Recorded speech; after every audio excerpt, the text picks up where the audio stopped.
Well, apparently I lost a segment of my video, so I'm doing this one real quick to kind of fill in the blanks.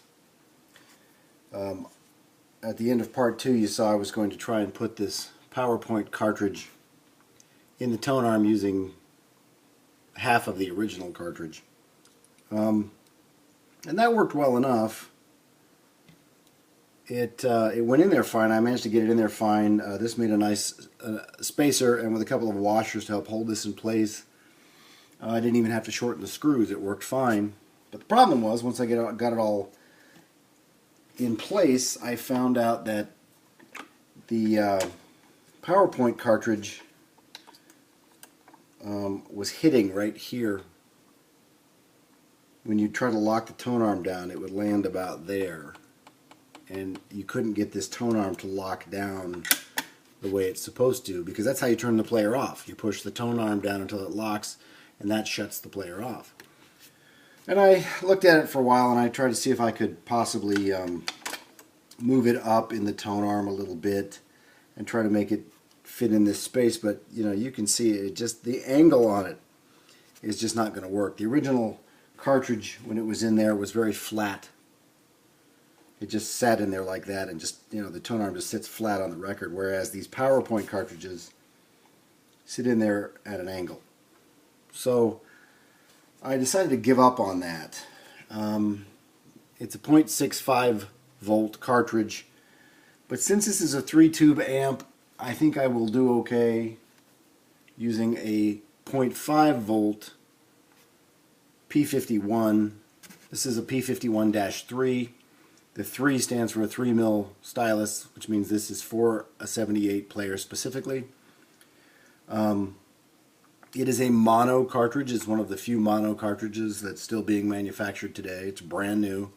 They're excellent. I've used them in other players. So we're going to put that in the tone arm, and it should ride flat, and hopefully everything will be fine. We're going to go with that instead. So there you go. Like I said, I hope that will fill in the blanks. I'm going to go take a look at what I've got for video and see how it comes out, and then I think we'll be able to put part 3 here up on YouTube. Okay, I'm going to start with this. This is the PowerPoint cartridge that I took out of there. You can see the angle on the mounts where the screws go to hold it in place. You can see the angle on that. And with that severe angle, I've had the same problem trying to install these in 45 players. There's just no way this tone arm was going to sit flat when you lock it down. And I was worried about that from the get-go, but I wanted to give it a try because this one had a little bit more output than this one. I think this is a half a volt. I think it's 0.5, and I think these were about 0.65. So I think, if I remember right. Anyway, what I did is I went ahead and put the P51 in there, and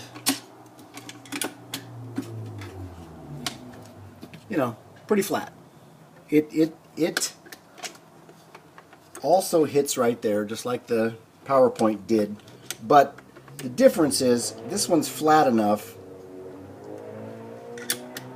where it's close enough. You can see there's a good gap all the way around this anyway, unless I push down on it. So that's normally where it sits anyway, and that's about right, even in the front.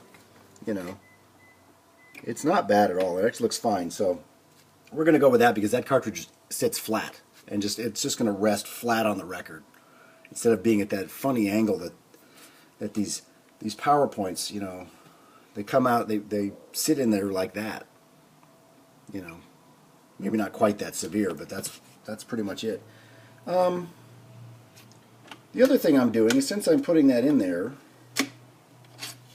it came with brand new tone arm wires that already have the clips attached. I'm going to need the clips to attach to that anyway, so I've been braiding these together, and I'm going to go ahead and just use those. They're long enough to get under, and then I will go ahead and here's the old ones. They're much heavier wires, which I didn't like anyway. So I'll use these brand new fine wires, and then I'll just splice them onto these a little bit, because I don't think they'll be quite long enough to make it all the way over to the volume control, but I'll splice them onto these. But I think that should work fine. So we're getting really close. I keep saying that, but we are. I'm going to get that put together and get it installed, and then we should be able to give it a test and see how it sounds. I put the RCA logo in there, by the way. This is a Canadian model. So it has the RCA logo with the little lightning bolt. It doesn't have the nipper dog. Hang on one second. Here's the logo that came off the parts set. That's the American version with the nipper dog, and it says RCA-Victor. And when I tried to get that off the parts set, it got kind of wrinkled up and dinged up. And I tried to repaint it and flatten it out, and it's you know, it's pretty lumpy and wavy. I could probably use it, and I'll save it just in case I ever need one of these. But I'm just going to go with the one that was on there, the regular RCA one.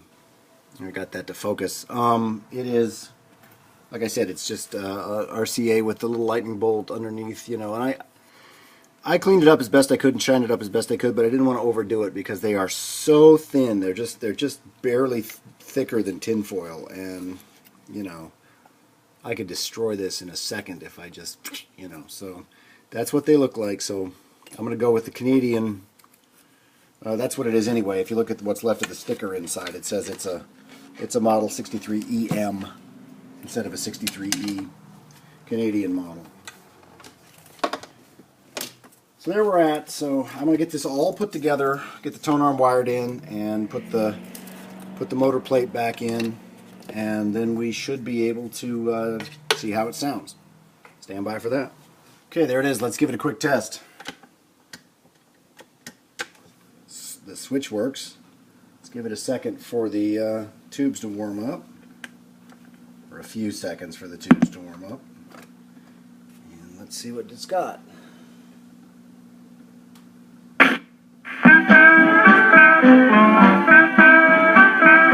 If you got the money, I got the time. We'll go honky-tonkin' and we'll have a time. We'll make all the night spots, do the town a fine. If you got the money, honey, I got the time.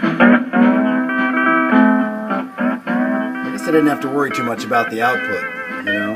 Might have gotten a little bit more out of it with this cartridge, but I think that P51 sounds fine.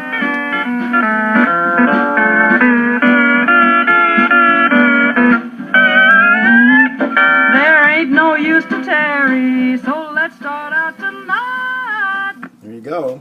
Anyway, got a few odds and ends to do. I see I need to do a little bit more cleanup along the front here. There's some bits of wax and stuff in there that I'm going to have to get out. That'll be fun. Still have to put the bottom on.